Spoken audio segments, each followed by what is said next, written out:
जागृत अवस्था क्या है, यानी कि जागना क्या है। जागना अभी हम लोग कुछ दिन पहले भी डिस्कस कर रहे थे और मैंने तुम्हें भी बताया था कि जागना बहुत ज़रूरी है, जगे रहना बहुत ज़रूरी है।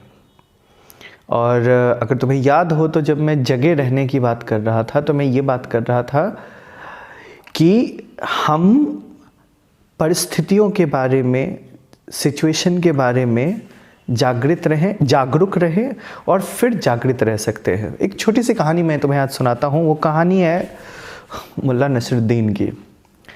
काफ़ी सारे ऐसी कहानियाँ हैं मुल्ला नसरुद्दीन की जिससे हमें काफ़ी सीख मिलती है और आप हंसते हंसते भी सीख सकते हैं।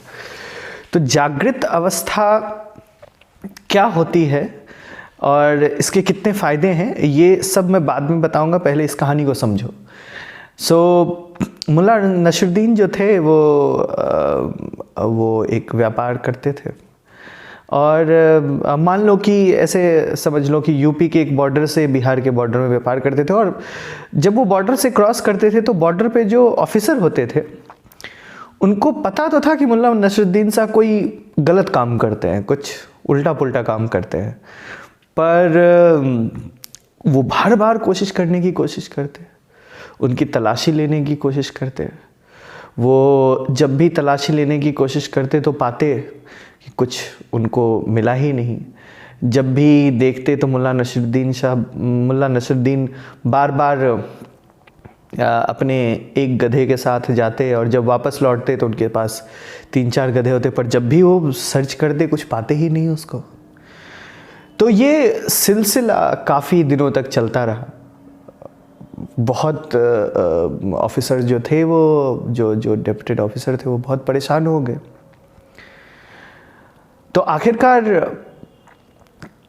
एक ऐसा दिन आया जब रिटायर्ड हो गए ऑफिसर, पर मुल्ला नसरुद्दीन का काम चलता ही रहा। उनका व्यापार जो था वो, जिसको कह सकते हो कि लीगल धंधा था, वो चलता ही रहा। पर पता ही नहीं चल सका कि वो किस चीज़ की तस्करी करते हैं, कौन सा इलीगल काम करते हैं।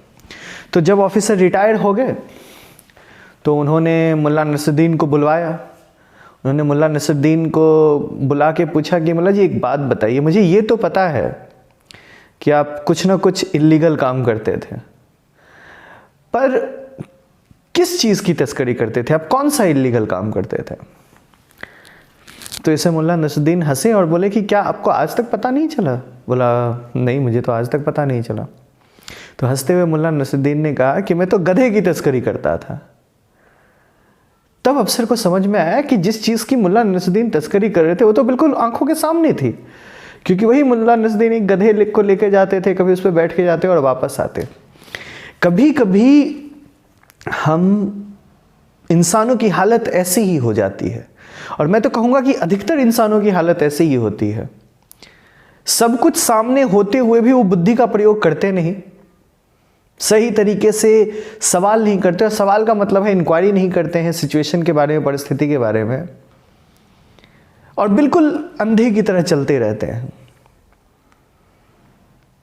अगर आपको जागृत होना है, अगर आपको जगे रहना है, तो आपको सबसे ज्यादा जिस बात की जरूरत है वो है अपने बुद्धि के इस्तेमाल करने की।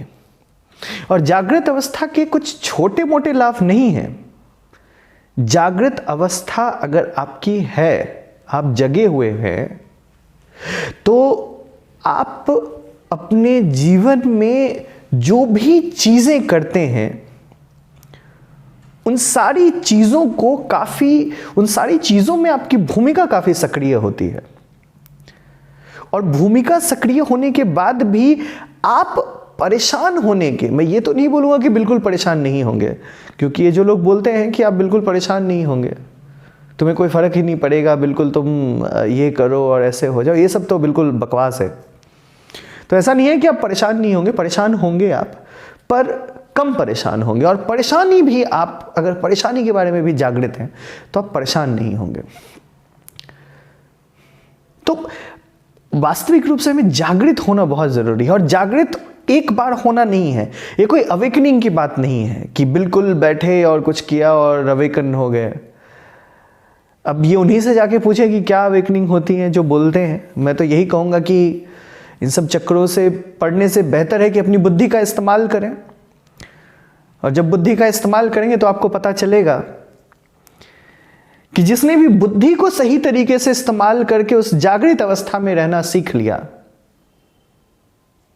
समझ रहे हो, जागृत अवस्था में रहना सीख लिया, तो समझो कि काम हो गया। फिर तुम्हें जिंदगी को ऐसे तरीके से जीने में जिसमें कम से कम कष्ट और कम से कम तकलीफ हो और कम से कम परेशानियों का सामना करना पड़े, उसमें कोई नहीं रोक सकता। तो सीखो, जागृत रहना सीखो। ये कोई एक दिन में जागृत नहीं होता, ये लगातार करना पड़ेगा, लगातार सवाल पूछते रहना पड़ेगा, लगातार खुद से सवाल करते रहना पड़ेगा, लगातार चीज़ों को देखने की कोशिश करती रहनी पड़ेगी, बिल्कुल साफ साफ बुद्धि का इस्तेमाल करके, तर्क का इस्तेमाल करके। और ये करोगे तो चीज़ें काफ़ी सही हो जाएंगी ज़िंदगी में।